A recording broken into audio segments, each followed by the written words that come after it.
Plaintiff Sean Wiggins says he's a reformed convicted felon who's been to prison more times than he cares to admit.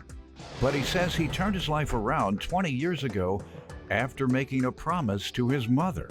Sean claims he and the defendant were good friends, but he's suing him today for 3 unpaid loans.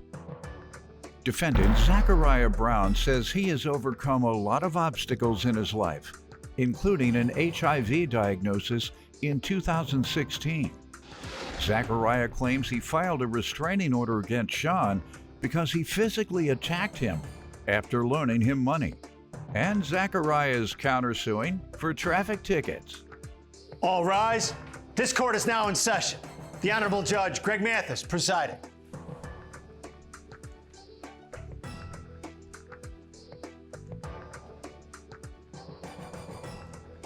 You may now be seated. All right, let's start with you.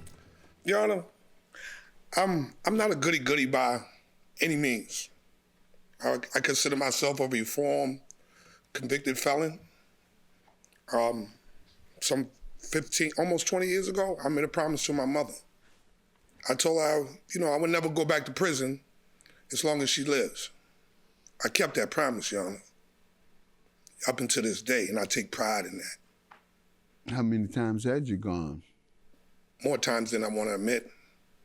Your mother's still alive? Yes, sir. Good. I see it. Yes. She's still here. Mm-hmm. She might be watching now. What have you been doing with your life? Where are you at in life? I've worked at the same job for 26 years. Good.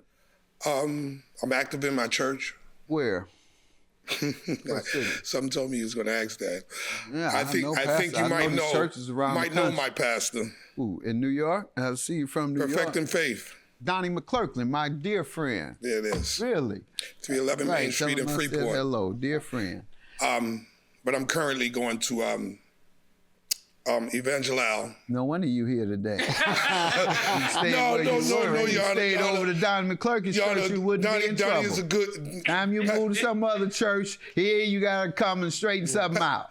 Pastor McClurkin, he's a beautiful guy. He just be putting me on blast, Your Honor. He be calling me up to the podium. I'd be like 5,000 deep. Testimony on you? Yeah, He's still doing testimony. That's old school. That's old sanctified church. Yeah, I couldn't keep going up to the stage. Not horrible. He's going by the book. Yeah, what? I couldn't keep going up to the podium, man. I didn't know he was doing that. I can't wait to call and clown him on that. You make them folks come up and admit all their sins in front of the congregation. They don't do that no more. Yeah, Your Honor. He brings up, he's like, Sean Wiggins. The last time, Your Honor, this is a true story. We was in Westbury Music Fair. All the members must wear white, right? I'm with my wife, my stepdaughter, and we up in the nosebleed section. I don't know if the ushers came and told him where I was, but Sean, come on down. Oh man, come on. And it's like when you put the hands on you and anoint you, if I don't feel it, Your Honor, I'm not going down. I had to go down even though I ain't feeling nothing. Oh, you got to do something. You don't dance up and down the aisle? No. Well, if you ain't falling out, you got to dance. So don't go to no sanctified church. Don't go to go to Methodist. Right, sir. I would fall out, Presbyterian. I would fall out, let him throw the sheet on me and everything. There you go. If you're going to go, go. Because he's not just Quit messing around. He is a friend. He is a friend too. I went through marriage counseling. You know about testimony in sanctified churches? Yeah, I've seen it. Bring you up there and make you admit to all your sins in front of everybody. Congregation loves it.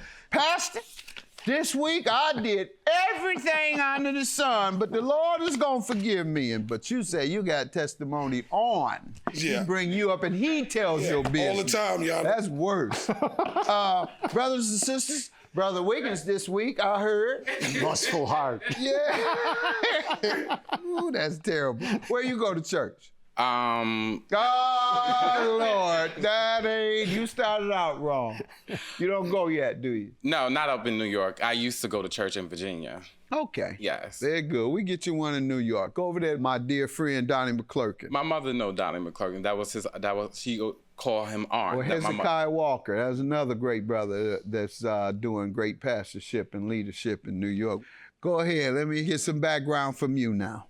I come from a lot. I overcome a lot of obstacles in my life, Your Honor. I battled through HIV in 2016. I was diagnosed. I was adopted when I was young. I was in the system. I got adopted. What age? 6. I got adopted at 6 years old. And thank God they got enough medicines now that make HIV/AIDS a chronic disease, less so a death sentence. My brother Steve lived for over 20 years after diagnosis. Magic Johnson, one of my heroes. And he's one of my heroes because of his stance on that. I put him, every time I see him, I say, man, I put you there with Muhammad Ali and Jackie Robinson. All you've done for the world outside of basketball. You know, HIV in particular, that was the most brave thing I've seen. Instead of just fading away, saying I'm retired, he stood up and said, I have it, and I got it through heterosexual contact. And then President Bush appointed him to a commission, very high profile, Commission on AIDS, White House Commission on AIDS. He saw that they were BSing and wasn't putting any money into it, was just talking about it. He publicly criticized Bush and resigned from it, a very historic moment, and then left and focused his time on building jobs and opportunity in urban America. That's a hero to me, Magic Johnson. Absolutely. And so he's done more for this cause than anybody, in my opinion, short of scientists. But yeah, I wanted to make that clear, so thank you for being honest. You have given us, and you've given me another chance to get on the, what you call, y'all gonna have to get me a soapbox. Yeah, just get me a straight up soapbox. 2. Yeah, 2, because I talk twice as much now than I used to. All right, but thank you for allowing me to get on the soapbox and telling people your story. But I'm currently going to Evangel. No wonder you here today. No, you Your stayed Honor. over to Donnie McClurkin's church, you wouldn't be in trouble. Donnie is a good... Time you move to some other church, here you gotta come and straighten something out. Plaintiff Sean Wiggins is suing his former friend, who claims he filed a restraining order against Sean after he physically assaulted him. How many times did you move in and out of the system? One time, that was it. Oh, good. And you were raised in one household? Yes. Good. So did you still become subjected to drugs and all the other things? No. Excellent. All right. I'm so proud of you. I'm so proud of you. Because that's a recipe for abuse in many ways. And the reaction, in other words, it's a recipe for sexual assault that you could have been subjected to where you're in a different population, and particularly as a state, as a ward of the state. There's a lot of sexual assault going on, prison, all the other places. And so I say that to say, I'm glad you were able to avoid all of that. You did not self-medicate the trauma that you experienced by smoking it away or doping it away. So congratulations to you. Thank you, Your Honor. And I like your hair, by the way. Thank you. Why are you laughing? Somebody give you a compliment, you laugh. You don't accept my compliment? I said thank you, Your Honor. I appreciate it. Where are you from? New York City. Now, who does your hair there? Who put your hair together? Myself. You did that? Yes. Curled it and straightened it out? Myself. Okay. And tell me why you're suing him for the unpaid loans. We became friends through a mutual friend that passed away a few months ago. Me and her were cool, and her and Zachary were best friends. And when she passed away, me and Zachary became friends. I got diagnosed with cancer a few months ago, which type? is I got vocal cord cancer. I'm not too familiar with the Long Island area. I don't have a car or anything. So I was coming to Zachary to ask him if he could take me to my first appointment at the doctor's, which was all the way out in New Hyde Park somewhere. I had no clue where it was. And he said, sure, no problem. You know, I paid them, gas in the tank, fed him, everything, you know? But before I could actually ask for the favor, he said something to me and it hit my heart. He said, yeah, I talked to Jazz and she told me you was sick before I could even tell him I was sick, you know? And that made me really accept him as a friend. You know, it hit me to my heart that you knew before I told you. But Zachary came to me in April and said he needed to talk to me. I live in a hotel since I got divorced. He was downstairs, and front desk informed me he was down there and he needed to talk to me. I came downstairs, he wanted to borrow $50. I gave it to him. It was a friend, you know. About 2 weeks later, I get a call from him. They call me BK because I'm from Brooklyn, but he said, BK. What part of Brooklyn? Bed-Stuy, Crown Heights. He comes to me, he says, I'm hungry and I don't got no food in my house. I said, okay, Zach, what you want? I want Burger King. I said, well, I'm across the street from Burger King now by the train station. Come on, I got you. Get whatever you want. He gets his food. Then he asked me for another $50. Gave it to him, okay, it's no problem. Because in the past, he had loaned me his car. Then about 4 days later, I'm walking past the train station and he calls me, I need a favor. I need $50 more. I said, no, Zach, you already owe me $100. You ain't paid me yet. He goes in his pocket, he pulls out a receipt where he deposited a check for almost $6,000. I said, Zach, don't play with my money. I'm not playing, Zach. He said, okay. I gave him the $50. He said, when the check clears in 6 days, I'm gonna give you all your money. I come to him, Your Honor, and 8 days later, after the check cleared. Oh, it cleared. Because I was going to say he gave you the publisher's clearinghouse check. Yeah. It was And he put his finger over the part that said, this is not a... You know how they see you, you have won. Yeah. But all you got to do, he put his hand over the all you got to do part. They see I done won $6,000. Go ahead. So I come on the 8th day, and I'm like, Zach, where's my money? When Alfonso get paid, I'm gonna give you your money. Was Alfonso his guy or something? He's a mutual friend of ours. Okay. He works for the city and whatnot on garbage can truck. Okay. Garbage truck. And I know that the city gets paid either direct deposit or paper check because there's a Capital One bank directly across the street from the train station where everybody kind of like mingles and hang out, play cards, dominoes, whatever. And so I get in contact with Alfonso. Alfonso's like, I don't owe Zachary nothing. I said, okay. So I see Zach again. He's like, I told you when he get the call. What call? What are you talking about? And I seen Alfonso. I said, there go Alfonso right there. Hold on, let me get him. Zachary took off and started walking into like a shopping area. It's like a little mini mall. Got Rite Aid and all that stuff over there. By Barclay. He started walking over there. I come back with Alfonso. I see him. He's like, don't come near me. I'm going to call the cops on you. Now, at this time, I'm irate now. I said, yo, you going to get my money, man. Give me my money. I turn around, 4 police cars is outside. Yeah, you threatening the man. I didn't threaten him. You did. You don't give my money. I ran in after him. This You put him in fear. You ran in after him. And you told him, you gon' give me my money with the tenor of or else. Pastor, this week I did everything under the sun, but the Lord is gonna forgive me. But you say you got testimony on. Yeah. He bring you up and he tells your business. all the time, y'all. That's worse. Brothers and sisters, Brother Wiggins this week, I heard. Lustful heart. Yeah. Plaintiff Sean Wiggins is suing his former friend, who claims he filed a restraining order against Sean after he physically assaulted him. Go ahead, sir. Let me hear from you. Yes, Sean. Yes, he is right. Chasing this young man into the store, nice as he is. Yes. He trying to do the right thing. Go ahead, sir. He is right. I did ask him for money, but we didn't write up a written contract when I was telling you when I was gonna get paid. Okay, I told him I will pay you in a few weeks. When I get the money, I will pay you in a few weeks. That was the initial agreement. I was gonna pay you. Okay, he run me down for the money, okay? How long after? Because you told him a few weeks. So how long after did he run you down? How many weeks? After when I asked him for the money, the 8 days he said when he said he saw me, that's when we bumped into each other at the train station. 8 days? Mm-hmm.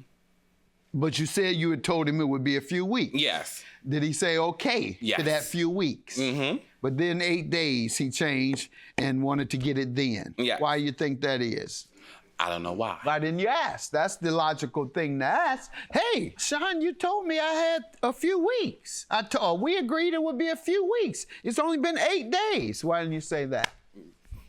Go ahead, what else? So he asked me for the money. I told him, I said, I don't have it. I said, I'm gonna get it from Fonzo. So he was like, I told him, why are you gonna bring Fonzo to it? It's not his problem, it's our problem if you wanted to discuss. It's nobody else's situation. Mm-hmm. Okay, so he got physical with me, okay, in the train station. He yanked me up against the wall, choked me. That's how I had to call the police the first time. I have a You called the police? Yes, I have a black mark where my skin is sensitive around my neck, that whatever he had on his hand, it broke out my skin. This side is not, this side it is.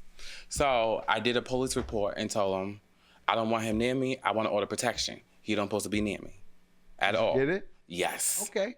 And sir, you left that part out. That you assaulted him and he has a protection order against you. Your Honor, I never put my hands on him. Do you have a protection order? No. You have evidence of a protection order? I didn't bring the evidence of the protection Do you order. have any evidence of anything that No, sir. backs up what you just said? No, sir. A police report or anything? No, sir. All right, so it's just your testimony. He denies it thoroughly, and you admit to the $150 or not? No. Why? You paid him back? Mm-mm. So why wouldn't you owe him? By your own admission, he loaned you $150 and you were to pay it a few weeks later. Well, you've never paid it, so why wouldn't you owe it now? The reason why I'm not getting that money back, Your Honor, because he still owed outstanding tickets in my name. I couldn't pull up the police reports on my car because I don't know the information on my car. So that's your counterclaim, $375 for traffic tickets. Yes. That's not a defense, but that could be an offset based on your counterclaim. Yes. But you're not saying you did not borrow the money, and you're not saying you paid it back. No, I didn't You're pay saying that I shouldn't have to because he owes me $375. Yeah. And that's reasonable. So let's get to that. Sir, do you have tickets in his name Your Honor, from driving his car? I borrowed his car one time. Zachary knew I didn't have a license and all that. I went to Brooklyn, me and my ex-wife. I bought the car back, I paid, I gave him money for his pocket, I put gas in the car, took it to the car wash, everything. Like I always did. I bring him the car back. About a week later, he gives me a call. You got some tickets on my car. I said, what kind of tickets? What are you talking about? I don't got no tickets. You got some tickets. I said, okay, I'm gonna come over to your house. I get to his house, he pulls out 2 tickets, $50 each. I said, okay, and I saw what streets it was. It was right there in Bed-Stuy. That's me. That's me, all day. Okay, I said, Zach, wait till the beginning of the month. I'll come bring you the money. Beginning of the month comes, I come to his house, 3 days straight. 3 days straight, no Zach. So I went to his job, I went over there and I gave him $60. I said, I don't have the rest of the money now, I'll give it to you later. Then I would see him in the street and I gave him $20, then I gave him $30. I actually gave him $110. Where do you get the $375 from? Sounds like he's just disputing the amount. The $375 is after the first initial tickets that he paid off. There's access more tickets that came up to $75 each. After he came back from wherever he was, they came at night. Another red light ticket in my name.